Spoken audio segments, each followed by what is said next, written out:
Correction d'un exercice sur les variables aléatoires de niveau première. Cet exercice va mettre en relation les variables aléatoires ainsi que l'étude des fonctions du second degré. Alors, je vous lis l'énoncé que vous allez trouver sur le lien en dessous. On participe, au jeu suivant dont la mise de départ est de 6 euros. Le jeu consiste à faire quoi?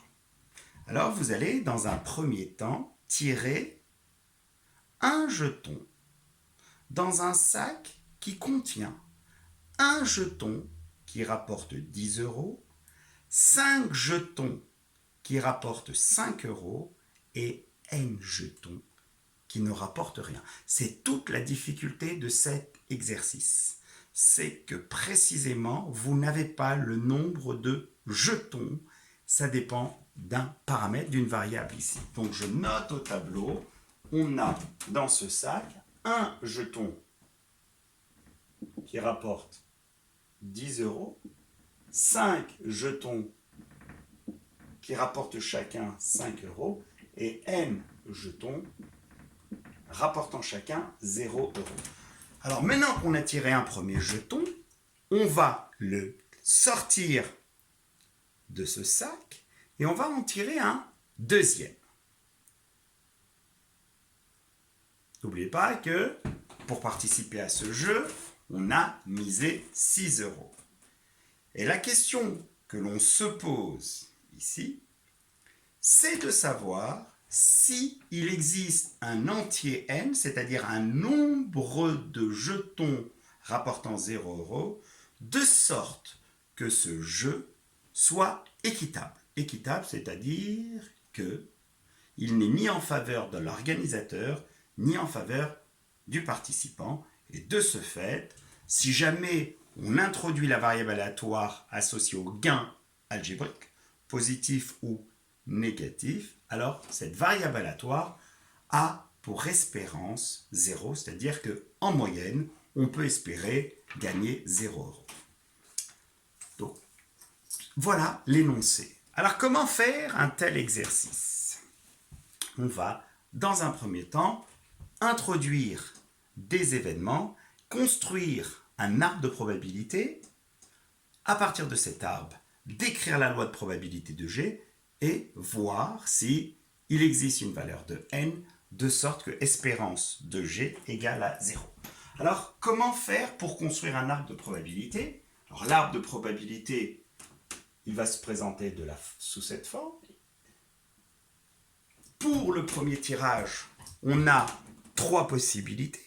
Alors, quelles sont ces 3 possibilités pour le premier tirage? C'est tout simplement, ça va dépendre de la valeur inscrite sur le jeton.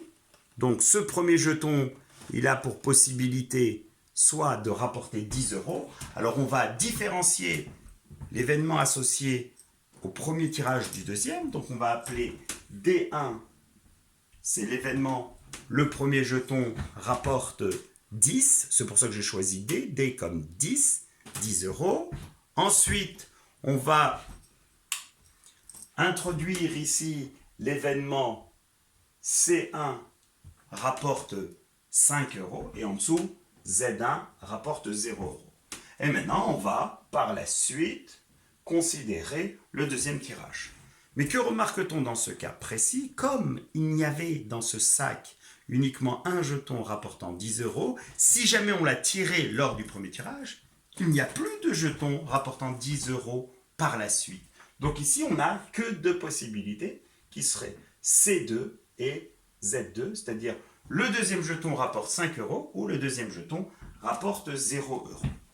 Donc ici, par contre, on a D2, C2, Z2, et ici, on a à nouveau D2, C2 et Z2. Alors maintenant, quelles sont les valeurs qu'on va devoir reporter au niveau des branches? Alors ici, c'est assez simple. Du fait que initialement, vous allez vous poser comme question, combien a-t-on de jetons rapportant 10 € dans cette boîte, on en a un pour un total de 1 plus 5 plus n, ce qui fait n plus 6. Donc ici 1 sur n plus 6, et en raisonnant de la même manière, 5 sur n plus 6 et n sur n plus 6. Attention, une fois ce jeton tiré, on n'est plus du tout dans la même configuration. On n'en a plus n plus 6 de jetons, mais on en a que n plus 5, vu que le jeton tiré n'est pas remis dans la boîte. Donc ici, les dénominateurs vont être égaux à n plus 5. Alors, si jamais le premier jeton tiré rapporte 10 €, forcément, il nous restera par la suite 5 parmi les n plus 5 qui rapportent 5 € et n qui vont rapporter 0 €. Si par contre le premier tiré rapporte 5, il nous reste 1 parmi les n plus 5 qui rapporte 10, que 4 qui vont rapporter 5 et toujours les n qui vont rapporter 0. Et pour finir, si le premier jeton tiré rapporte 0, alors il va rester 1 parmi les n plus 5 qui va rapporter 10, les 5 qui vont rapporter 5, et pour finir, des 0, il va en avoir n moins 1 qui vont rapporter n 0 €, vu que le premier tiré rapportait 0 € et on l'a donc sorti de ce sac. Alors maintenant, on va ne pas oublier qu'on a misé initialement 6 €. Et là, maintenant, on va, dans chacune des branches, au final, déterminer la valeur que va prendre notre variable aléatoire G. Alors, le calcul est assez simple. J'ai gagné 10 € puis 5, donc j'en ai gagné 15. Mais comme j'ai misé 6 €, G égale 9.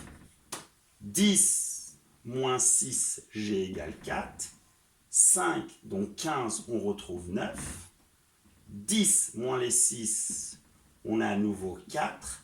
5 moins celui qu'on a misé, donc moins 1. D'où cette histoire de gain algébrique, qui est ici négatif, parce qu'on perd de l'argent. On a gagné ici 10, mais on avait misé, donc on gagne 4. Ici, on gagne 5, donc on en perd 1. Et ici, on va perdre 6. Donc au final, on va, avant de déterminer la loi de probabilité de cette variable aléatoire G, décrire précisément quelles sont toutes les valeurs que G peut prendre. Alors G ici, comme vous pouvez le constater, G, il va pouvoir prendre pour valeur, dans l'ordre croissant, moins 6, moins 1, 4 et 9. Alors maintenant, reste à décrire la loi de probabilité de G, c'est-à-dire quelle est la probabilité que G prenne précisément chacune des valeurs que cette variable aléatoire peut prendre. Donc ici, probabilité de G égale à moins 6.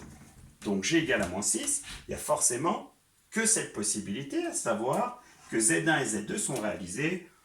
Je vous épargne la rédaction rigoureuse, on va juste noter ici n sur n plus 6, facteur de n-1 sur n plus 5, ce qui fait n facteur de n-1 sur n plus 6, facteur de n plus 5.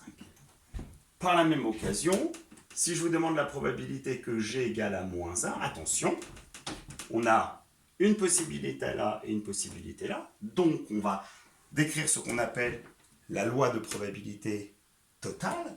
Donc, pour avoir G égale à moins 1, on peut faire C1 inter Z2 ou alors Z1 inter C2. Donc, le calcul, je mets tout sur n plus 6 facteur de n plus 5 et je vais obtenir de ce fait, ici, 5 fois 4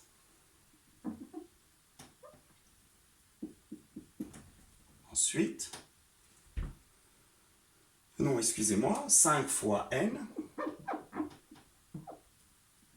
donc 5 fois n, tac tac, et la deuxième possibilité, ça va être n fois 5, donc à nouveau, plus 5 fois n, ce qui donne 10n sur n plus 6, facteur de n plus 5, et alors qu'au-dessus, on avait n carré moins n sur n plus 6, facteur de n plus 5. Alors maintenant, il va falloir déterminer les deux autres probabilités, à savoir la probabilité que G soit égale à 4. attention, g égale à 4, on a cette possibilité, celle-ci et celle-là.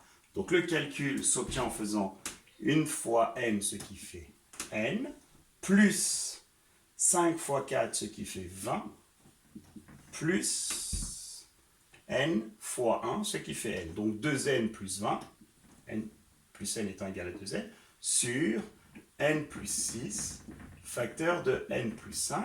Et on va finir par la probabilité que g égale 9. Donc je vais l'écrire au-dessus. Probabilité que g égale 9. Et comme vous pouvez le constater, il va avoir cette possibilité et celle-ci. Donc le calcul s'obtient en effectuant une fois 5, à savoir 5, plus 5 fois 1, ce qui fait à nouveau 5. Donc on obtient 10 sur n plus 6, facteur de n plus 5. Donc maintenant, mon arbre, je peux l'effacer, il ne me sert absolument plus. J'ai tous les résultats, à savoir la loi de probabilité de G qui est ainsi décrite ici. Et maintenant, on va répondre à la seule question qui était formulée dans l'énoncé. Est-il possible que espérance de G soit égale à 0, c'est-à-dire que ce jeu est équitable. Donc comment faire pour calculer l'espérance de G? C'est par définition la valeur moyenne de G. Donc elle se calcule en faisant moins 6 fois la probabilité que G égale moins 6, plus moins 1, ce qui fait moins 1 fois la probabilité que G égale à moins 1, plus 4 fois la probabilité que G égale 4, plus 9 fois la probabilité que G égale 9, et on veut que tout ça soit égal à 0.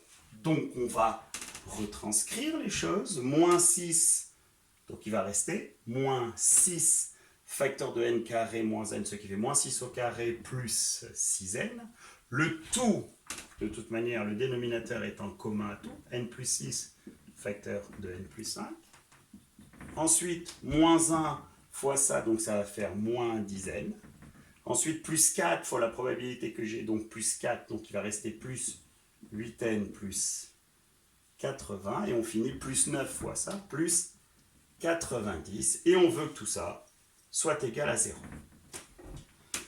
Donc, on a presque fini. Donc, comme vous pouvez le constater, l'exercice, qui est un exercice ouvert, nécessitait donc du travail, de la réflexion, donc une maîtrise de ce qui est une variable aléatoire, une autre probabilité et surtout une espérance. Alors maintenant, on va simplifier cette équation. On a de ce fait moins 6n au carré, 6n plus 8n, 14n, moins 10n plus 4n, et ensuite plus 170, le tout sur n plus 6, facteur de n plus 5 égale à 0. Et maintenant, on se souvient d'un résultat essentiel à maîtriser. C'est vrai qu'en troisième, on a souvent fait que peut-on dire de A et de B, sachant que A fois B égale 0. En seconde, on travaille beaucoup sur que peut-on dire de A et de B, sachant que A sur B est égal à 0. Et de toute évidence, si on peut écrire A sur B, c'est que forcément B est différent de 0. Et si A sur B égale 0, forcément A égale 0. Donc ici, il faut que le numérateur soit égal à 0. Et on reconnaît alors une équation du second degré. Et il faut que le dénominateur soit différent de 0. Ce qui est ici vrai, parce qu'un produit est différent de 0, forcément, quand chacun des facteurs est différent de 0.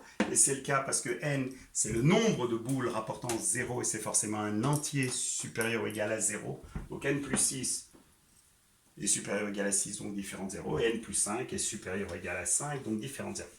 Donc au final, on va résoudre cette équation et on va voir s'il existe des valeurs de n entières. Alors là, cette équation, soit on la laisse de la sorte, soit éventuellement par équivalence, on divise tout par moins 2 pour avoir une équation équivalente plus simple. Et on aura alors 3n au carré, moins 2n, moins 85, égale à 0. Après, vous savez résoudre. Là, je vous laisse résoudre l'équation, on en a fait plusieurs, donc ce n'est pas l'objectif de cette vidéo, je vous laisse un temps faire, et les résultats, alors moi je prends la calculatrice en utilisant le mode équation, donc je vais dans polynomial, degré 2, et je rentre précisément les coefficients, j'aurais pu éventuellement rentrer cela, donc je vais rentrer 3, moins 2 et moins 85. J'appuie sur exécute et j'obtiens comme résultat, donc ici on obtient n égale moins 5 ou n égale 17 tiers.